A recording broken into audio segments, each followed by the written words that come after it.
దేవుని వాక్యాన్ని చూద్దాం. రూతు గ్రంథము 3వ అధ్యాయము 11-12 వచనాలు. కాబట్టి నా కుమారి భయపడకుము, అంటే నేను నిన్ను విడిపింపగలవాడను. ఓకే, మాట వాస్తవమే. దేవునికి స్తోత్రము. క్రీస్తు బంధము ఎట్టిది అనే వాక్యాన్ని మనం చూద్దామని, క్రీస్తు బంధములో ఎటువంటి పరిస్థితులు ఉన్నాయో ఒకసారి మనం ఆలోచించాలండి. ఎందుకంటే ఈ లోకంలో జీవిస్తున్న మనము ఒక చక్కటి బంధాన్ని వెతుక్కోవాలండి. ఒక బంధాన్ని వెతుక్కోవాలి. బంధము చాలా ఇంపార్టెంట్ విషయం. బంధం అంటే గేదెలకేసి బంధం కాదండి, రక్త సంబంధమైన బంధం, అంటే ఆ కుటుంబాల బంధం, రిలేషన్షిప్. ఓకేనా? బంధం, ఆ బంధము చాలా అవసరం ఈ భూమి మీద, కాదండి? బంధం ఉండాలి. బంధం లేకపోతే ఏ కార్యము చేయలేము. ప్రతి కార్యంలోనే ఏముండాలండి? బంధువులు అంటే అర్థం ఏంటండి? బంధువులు అంటేనే బంధం ఉంటేనే బంధువులు అవుతారు. ఈ బంధువులు చాలా అవసరం. ఆ బంధువులు లేకుండా ఒక విందు జరగదు. మీరు ఈ బంధువుల కొరకు తెలుసుకోవాలంటే ప్రియమైన వాళ్ళరా, ఓ కుటుంబం ఉందనుకుందాం. ఆ కుటుంబంలోనూ ఒకరికి మాటలు లేవనుకుందాం. ఆ కుటుంబంలో మాటలు లేకుండా ఒకరికొకరు పడనప్పుడు, ఏదైనా పెళ్లి జరిగినా, ఒక పేరంటం జరిగినా కావాలని పిలుచుకుంటారు కదండి అందరినీ. మాటలు లేకపోయినా బాగుంటుందంటే పెళ్లి చేసుకుంటున్నాము, ఇంట్లో ఖచ్చితంగా కార్డు ఇవ్వాలి, వాళ్ళు రాకపోని కార్డు ఇవ్వడం తర్వాత సంగతి అండి. పెళ్లి చూపులకి వెళ్ళినప్పుడు పిలుచుకోవాలా కదండి? అవునా కదా? వాళ్ళకి లెక్కలు చెప్పాలి మనం. మా పిన్ని గారండి, మా అత్తగారండి, మా మేనమామండి, లేకపోతే పొరుగు పోద్దే. అక్కడ పెళ్లి చూపుల్లోనూ ఆ పెళ్లి బంధంలో మాట్లాడుకున్నప్పుడు చాలా క్లోజ్గా అన్నమాట. అప్పుడు వరకు మాట్లాడవు. మా పిన్ని గారండి, ఆవిడ చేతిలోనే పెరిగామండి మేము చిన్నప్పుడు. ఏడుచాడు, అది ఇప్పుడు గుర్తొచ్చినట్టుంది అనేసి ఆవిడ తిట్టుకుంటుంది. ఆ మాటలు ఎవరికి వినపడవు కదా. ఇలాగా ఎందుకు అని అంటే, బంధువులు కావాలి. అక్కడ తీసుకెళ్ళకపోతే వీళ్ళకి ఎవరు లేరు అనుకుంటా. ఎలాగా? వాళ్ళు ఏమనుకుంటారండి? వాళ్ళకి ఎవరు లేరు అనుకుని మన చుట్టుపక్కల తీసుకెళ్ళరు. అందరూ రక్త సంబంధులు ఉండాలి. ఎవరు ఉండాలండి? మీరు ఎవరు పడితే తీసుకెళ్తారు పెళ్లి చూపులకి? తీసుకెళ్ళండి, పెళ్లి చూపు పిల్లనిస్తారేమో. ఇలా అందరూ ఇంటి పక్కల అందరూ వచ్చారు, కానీ వీళ్ళు మీరు ఎవరండి అని అంటే, అదేనండి మేము ఇంటి వెనకాల అద్దుకుంటామండి. మీరు ఎవరండి? మేము ఇంటి ఎదురుకుండా అద్దుకుంటామండి. మేము ఎవరండి? మేము ఆఫీసులో పనిచేసినప్పుడు మాకు ఫ్రెండ్స్ అండి. మేము ఎవరండి? మేము అప్పట్లో ఉన్నప్పుడు, ఫస్ట్ ఇంట్లో ఉన్నప్పుడు, తాటిగింట్లో ఉన్నప్పుడు మాకు ఫ్రెండ్ అండి ఈవిడ. వీళ్ళందరూ అంటున్నారో, వీళ్ళకి అక్క చెల్లెలు కానీ, అన్నాదమ్ములు కానీ, వీళ్ళకి చిన్నాన్నలు కానీ, పెద్దనాన్నలు కానీ ఎవరు లేరా? తాతలు కానీ ఎవరు లేరా? ఎక్కడ సంబంధం వీళ్ళకి? ఒకరికొకరు పడదా ఏంటి? అమ్మో, ఇక్కడ పిల్లనిచ్చామంటే మన పని అయిపోయినట్టే కదా? అవునా కదా? బంధం చాలా అవసరం. బంధుత్వం, రక్త సంబంధం చాలా అవసరం. మూలలో ఉన్న ముసలమ్మను కూడా తీసుకెళ్తారు. ఈ బంధుత్వం చాలా అవసరం అని చెప్తున్నాను. వాళ్ళ అబ్బాయికి పిల్లనివ్వడానికి ఎవరు కావాలండి? ఇంట్లో బంధువులు కావాలి. అక్కేది, బావేది అని అడుగుతారని. కానీ నా ఇంట్లో నా కుమారుడు పెళ్లి చేస్తే నాకు ఆ ప్రాబ్లం లేదండి. చెప్పలు కూడా దేవుని మహింపరచండి. వాళ్ళ అక్కేదండి, వీళ్ళ చెల్లేదండి, మీ అన్నయ్య గారు ఏరండి, ఇదిగో మా అక్క, ఇదిగో మా చెల్లి, ఇదిగో మా అమ్మాయి, ఇదిగో మా పాప, వీరే నా బంధువులు, వీరేరా నాకు సంబంధులని సంఘాన్ని చూపించాను. దేవునికి స్తోత్రం చెప్పండి. బంధుత్వం చాలా గొప్పది. ఆ బంధం చాలా గొప్పది. అది లోకంలోనూ ఎట్టి రీతిలో ఉందంటే అవసరానికి అయిపోయింది. ఏమైందండి? అవసరానికి బంధుత్వం అయిపోయింది. అది పెళ్ళిళ్ళకి చాలా ఇంపార్టెంట్గా జరుగుతున్న విషయం. అంటే అవసరానికి ఉంది బంధుత్వము ఈ లోకంలోనూ. ఇక్కడ జరిగిన విషయాన్ని మనం ఒకసారి పరిశీలిద్దాం.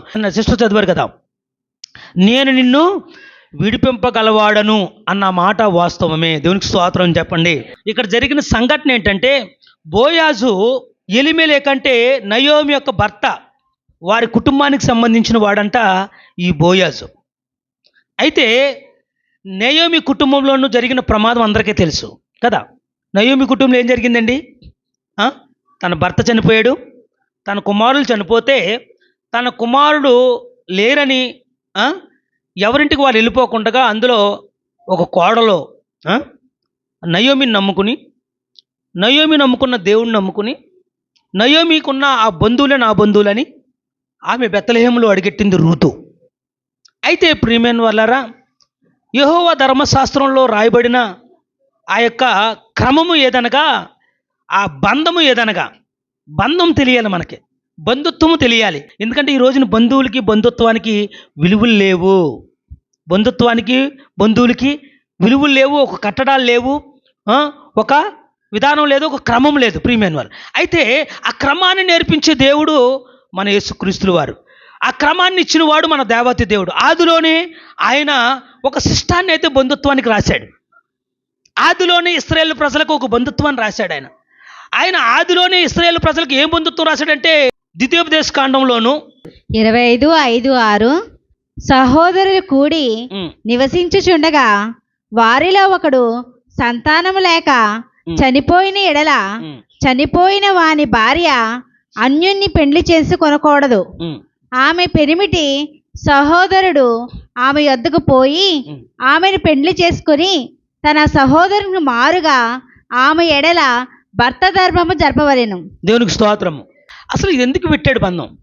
ఇక్కడ జరిగిన విషయం ఏంటంటే, ఈ రూతు భర్త లేకుండా బెత్లెహేములో అడిగిపెట్టింది. అయితే రూతుకి ఇక్కడ ఎవరో కూడా బంధువులు లేరు. నయోమి బంధువులే రూతు బంధువులు. నయోమి దేవుడే రూతు దేవుడు. నయోమి దేశమే రూతు దేశము. అంటే భర్తనే నమ్ముకున్న స్త్రీ, భర్త అడ్రస్సు, స్త్రీకి ఏముందండి? భర్త అడ్రస్సు, భర్త ఇంటి పేరు ఎక్కడ స్టార్ట్ అయిందండి? ఆదిలోంచి స్టార్ట్ అయిందండి. భర్త వంశస్థులే స్త్రీకి. యేసు ప్రభువులు ఈవిడ వంశస్థులు ఎవరందరూ ఎవరు? రూతుకు వంశం ఏది? నయోమికి వంశం ఏది? నయోమికి భర్త, రూతు భర్త. వీరికి వంశము, అది బంధము. ఆ బంధం విడదీయలేందంట, ఎవరు ఎడగొట్టలేందంట. అది శాశ్వత కాలం ఉండే బంధం అంట. ఆ బంధాన్ని విడగొడితే కనుక ప్రమాదాలు వస్తాయంట. ఆ బంధాన్ని విడగొడితే కనుక ఏమవుతుంది? నరకం పాలైపోతారంట. చింత డేంజరస్ అయిన బంధం అది, యేసుప్రభు పెట్టిన బంధం. మీరు ఆదికాండం 38 యోధా కుమారులు, తాబర్ని చేసుకున్న యోధా కుమారుడు చనిపోతే తన యొక్క అన్న ధర్మాన్ని ఆ యొక్క వదిన గారి దగ్గర జరిగించి కుమారుని కనమని దేవతి దేవుడు పెట్టిన రూల్ అది. పెడితే ఆ రెండో వాడు ఆ తామర దగ్గరికి వెళ్ళి ఆ యొక్క అన్న ధర్మాన్ని చేయకుండా ఆమెను మోసం చేసి ఆమెను కలవటము సరిగ్గా కలవపోవటం వల్ల ఆయనకి ఏమొచ్చిందండి? వారు చనిపోయాడు. అతను ఏమయ్యాడండి? చనిపోయాడు. దీని కొరకు ఎంత భయంకరమైన ఆజ్ఞ ఏంటి అని మీరు ఆలోచించగలిగితే, దీనికోసం నేను చెప్పగలిగిన ఆ స్థితిని దేవుడు నాకు ఇచ్చాడు, నేను చెప్తాను.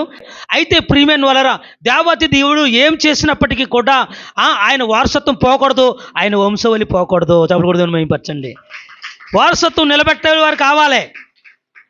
వారసత్వం కొరకే మనం పోరాడుతున్నాం. వారసత్వంలోనే ఉంది, వంశస్థుల కొరకే మనం పోరాడుతున్నాం. ఆ వంశస్థులే యేసుక్రీస్తు వంశస్థులు. యేసుక్రీస్తు ఎక్కడి నుంచి వచ్చాడంటే యోధా గోత్రం నుంచి వచ్చాడు.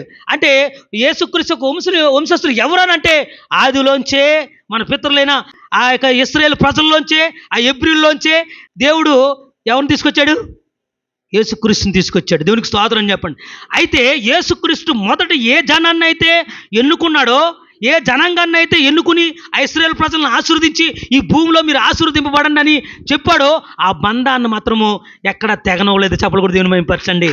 యేసుక్రీస్తు చేసిన బంధం ఇది. ఇశ్రాయేలు ప్రజలప్పుడు అభిషేకించి ఇశ్రాయేలు ప్రజలతో ఏం చెప్పాడంటే, మీరు ఎప్పుడు కలిసి ఉండాలి, ఎప్పుడు నన్నే ఆరాధించాలి, వేరే దేవుళ్ళు అనబడుతున్న వారు ఎవరికి పూజించడానికి లేదు, కేవలం నన్నే మీరు పూజించాలి, నన్నే అనుసరించాలి, నన్నే ఆరాధించాలని ఒక ఆజ్ఞ ఇలువలోకి వచ్చిందంటే కారణం ఏంటంటే, ఈయన యొక్క ఆజ్ఞల్లో మనం నిలిచుంటే కనుక బంధుత్వం విడదు. ఈ లోకంలో బంధం చాలా డేంజరస్గా ఉంది. అందుకుని ఆదిలోనే ఇశ్రాయేలు ప్రజలందరికీ దేవుడు ఒక బంధం వేశాడు. ఆ బంధం ఏంటో తెలుసా? ఒక సహోదరుడు చనిపోతే అతను వారసత్వం భూమి మీద నిలబడాలా, దాని కొరకు నువ్వు ఏదైనా త్యాగం చేయాలి. అవుతాడు త్యాగం కలిగిన బంధమే యేసుక్రీస్తు బంధం. చెప్పలు కొట్టండి. త్యాగం చేయాలి. ఈ బంధం యేసుక్రీస్తు బంధంలో త్యాగం ఉంది. యేసుక్రీస్తు బంధంలో త్యాగం ఉంది. ఆ తామరు భర్త చనిపోతే తన మధ్యగారితోనూ తన భర్త ధర్మం జరిగించాలి. ఆ ధర్మాన్ని జరిగించకపోతే ఆ తమ్ముడికి ఏమైందండి? మరణం వచ్చింది. ఎందుకు వచ్చింది అంత కఠినమైన శిక్ష? ఆ తర్వాత ఇంకో కుమారుడు ఉన్నాడు, ఇంకో మధ్యగారికి ఇచ్చి పెళ్లి చేస్తే ఆయన కూడా ఏం చేశాడు? అతను కూడా మా అన్నదమ్ములకు వచ్చిన అతనిది నేను ఇవ్వడం ఎందుకు అని చెప్పి ఆయన కూడా పొరపాటు చేశాడు. ఆమెను కలవడానికి సరిగా ఇష్టపడలేదు. ఆయన ఏమేయడండి? రెండో ఆయన కూడా చనిపోయాడు. ప్రియమైన వాళ్ళు, అక్కడ ఆ ధర్మాన్ని ఎందుకు నెరవేర్చాలి అని అంటే వారసత్వం ఎక్కడా కూడా పోవడానికి దేవునికి ఇష్టం లేదు. దాని కొరకు త్యాగం చేయాలి. ఈ బంధంలో ఏముందంటే త్యాగం ఉంది. దేవతి దేవుడు అంత ప్రమాదకరమైన శిక్ష విధించాడంటే కారణం ఏంటో తెలుసా? మనుషులు ఆ బంధం నుంచి విడిపోకుండా త్యాగశీలుగా జీవించాలి ఈ భూమి మీద.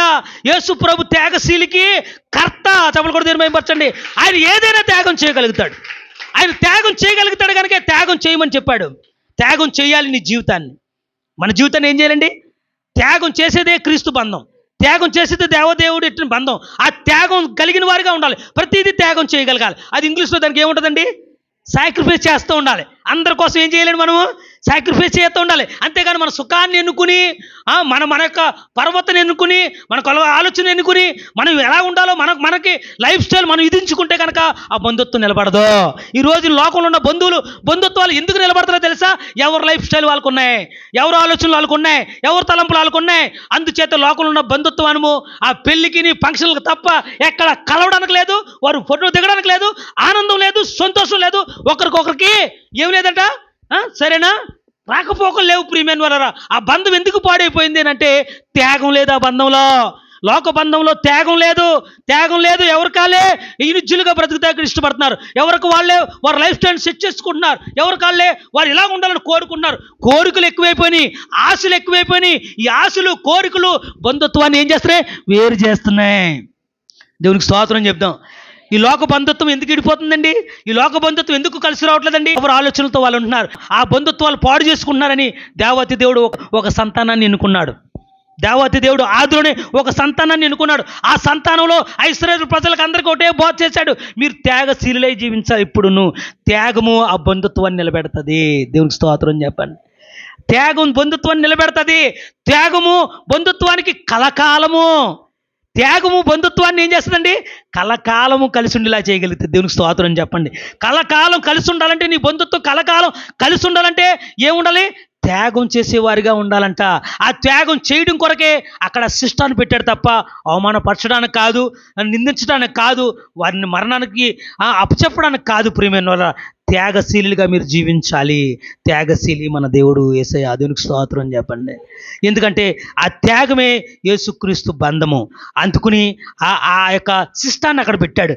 ఆ శిష్టం ద్వారానే అక్కడ ధర్మశాస్త్రం నెరవేర్చబడుతున్న ఆ సమయంలోనూ రూతుకి ఒక బంధం కావాల్సి వచ్చింది.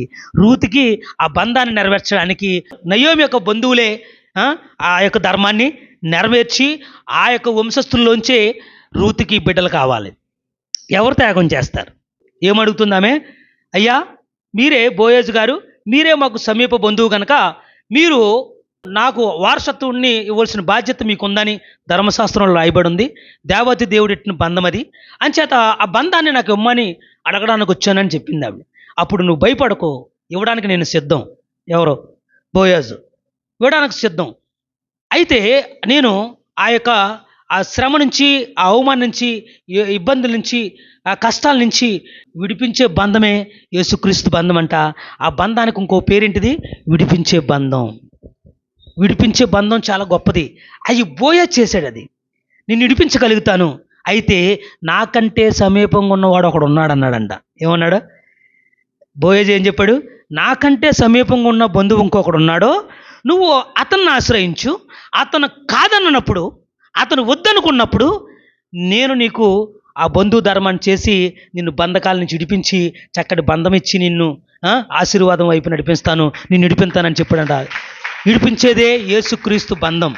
ప్రతి సమస్య నుంచి విడిపించాలి, అవమానాల నుంచి విడిపించాలి, వేదల నుంచి విడిపించాలి. క్రైస్తవుడిగా మనం త్యాగం చేసి వేదనలు ఉన్న వాళ్ళని, అవమానంలో నిందలు ఉన్న వాళ్ళని అందరినీ కూడా విడిపించే బంధమే యేసుక్రీస్తు బంధము. త్యాగం చేయగలగాలి ప్రతి విషయంలో మనం. అప్పుడు శ్రమల్లో ఉన్నవారు అందరూ కూడా విడిపింపబడతారు. త్యాగం చేయకపోతే శ్రమలో ఉన్నవారు విడిపింపడరు. రూతు శ్రమల్లో ఉంది, రూతు అవమానంలో ఉంది, రూతు నిందలో ఉంది. రూతుని విడిపించడానికి ముందుకు రావాల్సిన అతి సమీపమైన బంధువు ఒకడు ఉన్నాడు. ఆ బంధువు దగ్గరికి వెళ్ళారు. అదే రూతు గ్రంథం 4:4.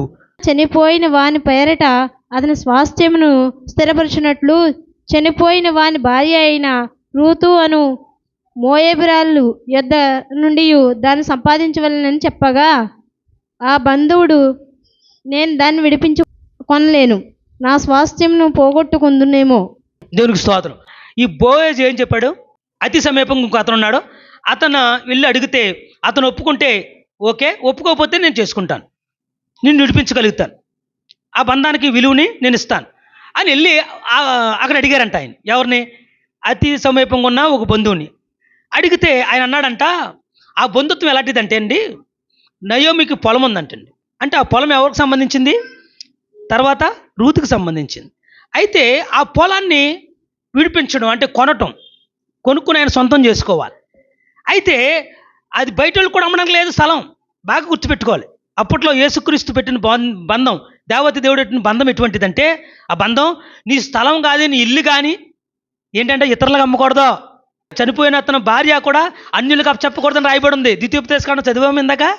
ఇశ్రాయేలు ప్రజల్లోనే ఒక బంధత్వాన్ని, ఆ బంధకాన్ని కట్టి విడుదల పొందాలి ఆవిడ. అంతే తప్ప అన్యుల చేతులకు వెళ్ళకూడదు. ఆస్తి కూడా అంతే. ఆస్తి కూడా ఇతరులకు అమ్మకూడదు, ఇంట్లోకి అమ్మాలి. ఇప్పుడు కూడా రూల్ ఉంది కానీ ఎవరు పాటించట్లేదు. ఎందుకంటే సరిహద్దులు ఉంటాయి, చాలా గొడవలు వస్తాయి. దానివల్ల సరిహద్దులు ఉంటాయి, ఇవి ఉంటాయి, రాతలు ఉంటాయి, బోలన్నీ ఉంటాయి. దీని ప్రాబ్లమ్స్ ఫేస్ చేయాలి. తర్వాత ఈ ప్రాబ్లమ్స్ ఫేస్ చేయకూడదు, నా పిల్లలు శ్రమంలో పడిపోకూడదని అన్యుడికి ఇవ్వడం వీల్లేదంటే. అన్యుడు అంటే ఎవరంటే దూరంగా ఉన్న వారికి వద్దు, నీకు దగ్గరగా ఉన్న నీ బంధానికే ఇచ్చుకుంటే ఆ బంధం కలిసి ఉంటుంది కనుక, ఆ బంధం త్యాగం చేస్తుంది కనుక, ఆ త్యాగంలో ఆ బంధం కలకాలం ఉంటుంది కనుక నీ ఆస్తి కూడా కలకాలము, నీ వెనకాల ఉన్న వాళ్ళందరూ కూడా సంతోషంగా అనిపిస్తారు.